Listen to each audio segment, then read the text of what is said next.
Hi there. All right, if you are joining me, I'm going to give you a walkthrough on how to program the slides here at the church. So first is the power up process. We need to go over here, make sure that this left switch is turned on. Normally it'll be turned off. Once it's turned on, over here, we have to turn the TVs on. Okay, the button all the way to the left. Okay. Basically, if the TVs aren't turned on before you turn the computer on, then the computer doesn't want to recognize the TVs. And then you have to turn off the computer and turn it back on again. No fun. So, I'm going to turn all that on. You don't necessarily have to turn the sound system on, but I already went ahead and did that. So to turn the sound system on, 3 different switches. You got this glowing red one right here. That's the first one. That gets power to everything, basically. Then up here on the top, to the right, there's this little guy. Turn that on. Okay.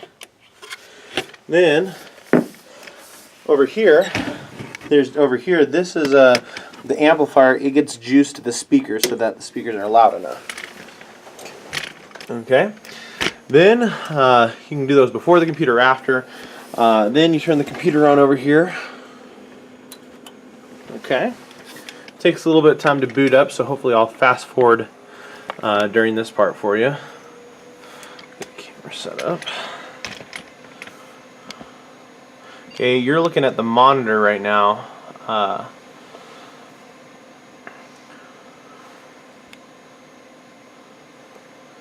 Okay.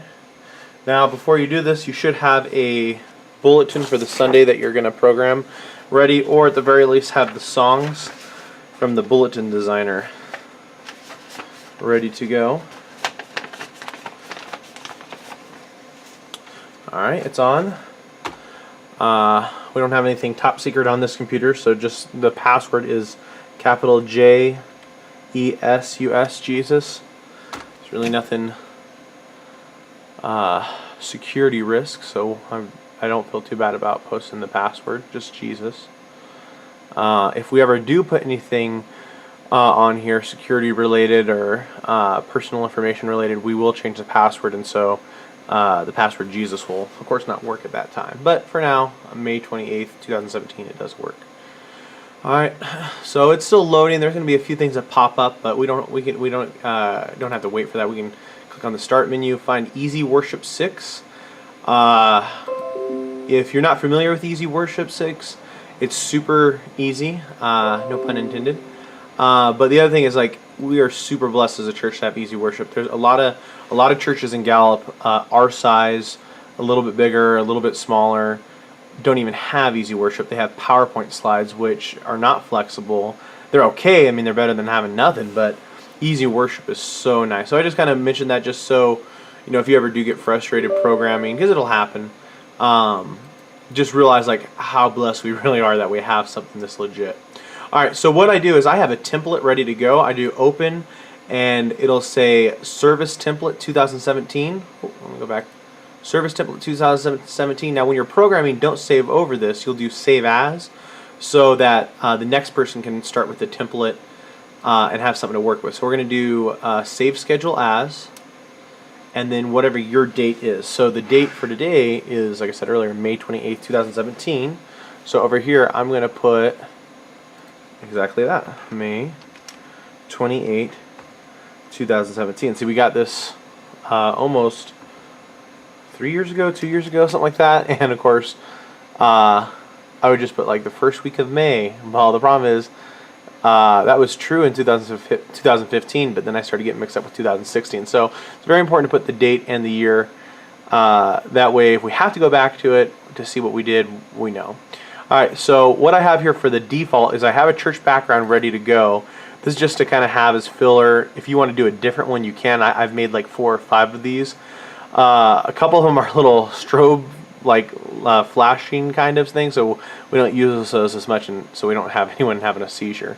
The communion is just simply the background, and then we put whoever's doing the meditation. Same thing with offering, and then the closing is the other kind of background. So the first thing that we have in this is we do have no video songs. A lot of times we'll have a video song, and so what you'll have to do is you'll have to go over here, open up the folder, find out where it is. Either we downloaded it straight to the computer, so it'll be in the download folder here, or if you plugged in it from a USB thumb drive, it's easier to click on this PC and then find the thumb drive, which is normally one of these two guys right here, E and F. Alright, but since we don't have any video songs, we're going to go straight over here to Media. Click on Media there, and then when we put the songs up, we can choose the backgrounds over here. So that's just kind of take a note of that for once we get the songs, and go back to songs. Now, fortunately, I think all the songs we're doing today we have. The first song is actually a song I wrote, Resonate, so hopefully it's still in here. Yeah, Resonate right here, Andrew Gibbons. So I'll have that go right below the church background. Now, we do have some church countdowns. So, for instance, we can go back to the media, and let's see if it was up here. Oh wait, there's one. I just passed it. Where'd it go? That's a problem if you're scrolling with the mouse thing, that you go by everything way too quick. Oh, there. Okay, so Paul's little countdown thing right here, 5 minutes. We'll put that before the first song. The thing with the countdowns, and we're not always super strict on this, but if you use a countdown, try to start when the countdown stops. Don't have it go another 5 minutes or 2 minutes or whatever. Otherwise, if you're just being flexible, don't worry about a countdown. It's okay not to have one. Alright, so the next song on the list is Standing on the Promises. That's a song we do frequently, so we're definitely going to have that. The important thing to do is to check songs that we don't do as frequently by right-clicking on the song once you find it, and then go to Edit Song. The reason to do this is that a lot of times the version that we have in here is different than our hymnal. And as you can see, I've already edited this. A lot of the songs don't have multiple copies of the chorus, they only have one. And so to make it easier, I've put a chorus between each verse, so it's easier to click on because that's how we sing it, you know. We don't sing the chorus just one time. So this is clearly already edited. It has all 4 verses, and that's how many verses we're doing today. So that's good. I can just click OK. And then once that goes away, I can drag and drop it. A lot of it is just dragging and dropping in Easy Worship. So that's going to come after Resonate. Now if I want to, that's going to come after Resonate. Now what I can do is the background, I could have it between the first and second song, because this is where somebody does the opening prayer. So it's good to have a background there. Alright, the song after Standing on the Promises is My Faith Looks Up to Thee. We don't do that as much, so it would be good to check it out. Sometimes we don't even have it in our database, so let's look. Yeah, we do have it though, because I said we've done it before. So edit song, make sure. Alright, so it has, oh, go back. This does happen sometimes. Sometimes Easy Worship will lag a little bit. It's not really Easy Worship, it's just the computer is a little slow. So we have 4 verses here. Now I personally have gone through this before, so I know these are the right, but if you're not familiar with the song, or if you don't know for sure if the version of the computer matches the version of the hymnal, the easiest way is to just grab one of our hymnals here and go to the song. This one in the bulletin, it says it's number 586. So I'll go over there real quick. Now, the checking of a song is correct to the computer is super easy if you have someone helping you. So that, your head isn't jerking back and forth between the screen and the book. So what you could do is you could have someone looking at the screen, and then you could read out, My faith looks up to thee, thou Lamb of Calvary. Oh look, hey, it matches. Savior divine. Now hear me while I pray, take all my guilt away. Where'd it go? Oh, let me from this day be wholly thine. So in this little example, you were the person reading and I was the one reading from the book. So we know that this is good. So click OK, and we will drag that up. Now, a good thing to do while you're programming this is that there is so much data being used right now. There's videos being used, presentation lyrics. So as you're doing it throughout, save it. So I just hit the button Control S, that saves it.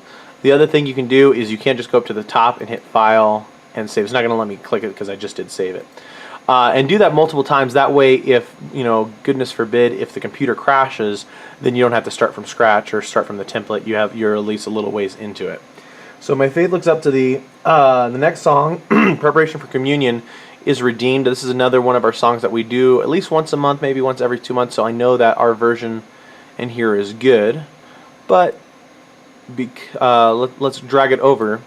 Now, because this is a communion song, what I do, it kind of helps the process of the service. I right-click whatever the communion song is. I go to Edit Item. Now, I want you to notice I'm editing it from over here. I'm not editing it from here. If I edit it from here, it's a permanent change, where if I just edit from over here, it's just a change for that service. If that makes sense. So I'm going to go over here. We have all the right verses. It says verse 4, but it's really verse 3 because it's I edited that. It's different from our book. In the computer it was verse 4, in the book it's verse 3. So we have that here. Now what I do is either for the second chorus or the second verse, I'll do at the end, like right here, I'll do it on the end of the second verse. You can either edit from over here, or you can actually edit from over here as well. So I'm going to give it a little bit of a space right there, and then in parentheses, and I'll make it italic here in a little bit, I'll say servers go back at this time, please. So it's always kind of a little awkward for whoever's serving communion offering, like, hey, should I get up? Should I not get up? This helps the process a little bit better because it gives a little bit more time. That way, no one's making a dash at the end. So servers go back at this time. Then on the following verse, or if you did it on the chorus, the following chorus, I go over here. So this is verse 3, the last verse, and same kind of thing. I say servers, please come forward now.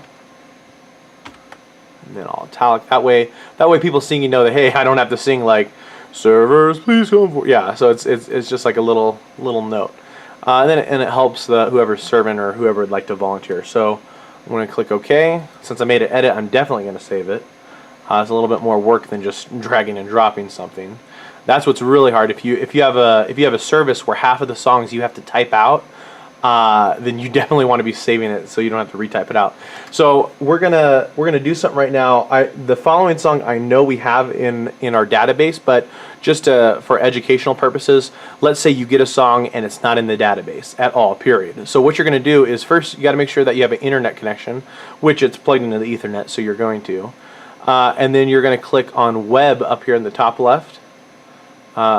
Click Web, and then we have another huge blessing for our church. We have Song Select, our CCLI license. So over here there's Song Select. Click on that. You might have to log in every now and then. I'm not going to put the login on this video, but if you need it, I can. If you text me, I can give it to you. Fortunately, it's already saved here. So the first thing you can do is you can either click on it and it'll say, oh, gallupcc@gallupcc.org, which is actually an old email address we don't really use that much.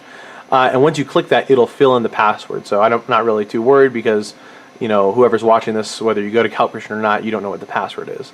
I click Keep Signed In. Worst case scenario, like if cookies are cleared or something like that, it's not going to have this saved. So text me, or I might even just write it down here somewhere for you guys to have.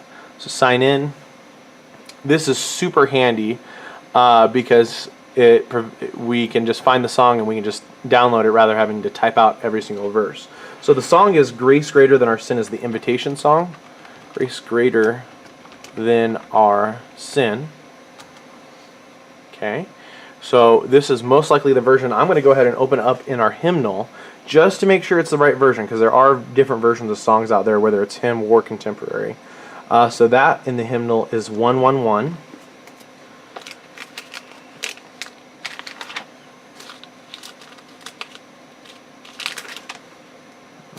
Okay, you can probably hear the pages turning. All right, Grace Greater Than Our Sin. This has 3 versions, and the words are by Julia Johnston. All right, and that's what I see over here, Julia Johnson, and the music's by a Towner, Daniel Towner, right there. So what you're going to do is you're just going to click on the lyrics. Okay. Now sometimes you have to refresh the page in order to do what you want to do next, is by clicking the import button up here in the top right. Go ahead, check it, and like I said earlier, it's only going to have the chorus once, so you're going to have to go back and edit this to repeat the chorus between the verses, so it's easier for whoever's doing it. Now, see, this version has 4 different verses. Our hymn only has 3, so Our hymnal has this verse, Marvelous Grace. The next that one we have is Dark is the Stain. So for their verse 3 is our verse 2. And our verse 3 is Marvelous Infinite, which is their verse 4. So basically we don't have their verse 2. So when we go in and we edit this, we're going to delete verse 2, and then we're going to copy the chorus in between the other verses. So we're going to click Import. As soon as you click Import, it's going to take it down to your songs page down here. So hey, there it is, Grace Greater Than Our Sin. But like I said, we already have a copy. But it's okay, let's go ahead and edit that from here, because we do want to permanently change it so it matches ours. So I remember said here's chorus. I just go over it. I right click it, copy. We know verse 2 is no longer good. Okay, so I'm going to paste over that. Oh, there we go. I can delete verse 2 now. We know that we're not going to be using that anymore. Okay, this other chorus, I can drag it down here. Alrighty, and then verse 3 is now actually verse 2, right? According to our hymnal. And verse 4 is now verse 3. I want to make one more chorus after verse 3 by clicking the little plus sign. And then right-clicking and pasting that, what I did earlier, remember? And then it might give you an extra thing, you just delete it. And look, now we got it. We click OK. We just did all that work, so we're definitely going to want to save it right now. Okay, we saved it. Sometimes it'll take a little bit of time to save, and that's okay, just wait. Alright, so we got that, Grace Greater Than Our Sin. We're going to drag it over here, and it's going to be after the offering time, which really the sermon time is going to be before this song. And so let's do a little example right now. Let's say the preacher says, hey, or whoever's speaking, I want this video from YouTube to be in with my sermon. So this is how you go about doing that. I prefer Google Chrome, which is down here, this little guy. Click on Google Chrome. Okay, come on, little buddy. Load up. Sometimes you'll get these guys. Close that. Okay, now Google Chrome probably opened up on the monitor. It did. So, you know, go over to the TV screen monitor.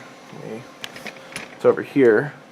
It does that every now and then, not frequently. It normally stays on the master monitor here.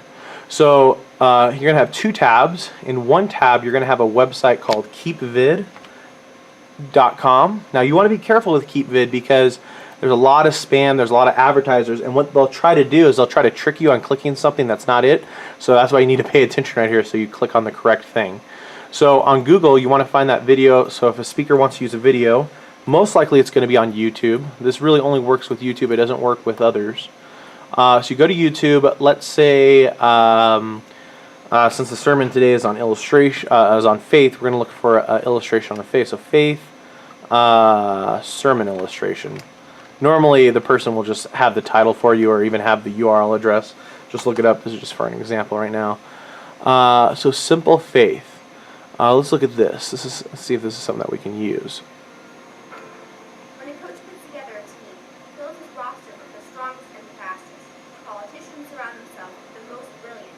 Employers look for the most qualified. That's our plan. But God has a different plan. Just look at the founding fathers of our faith.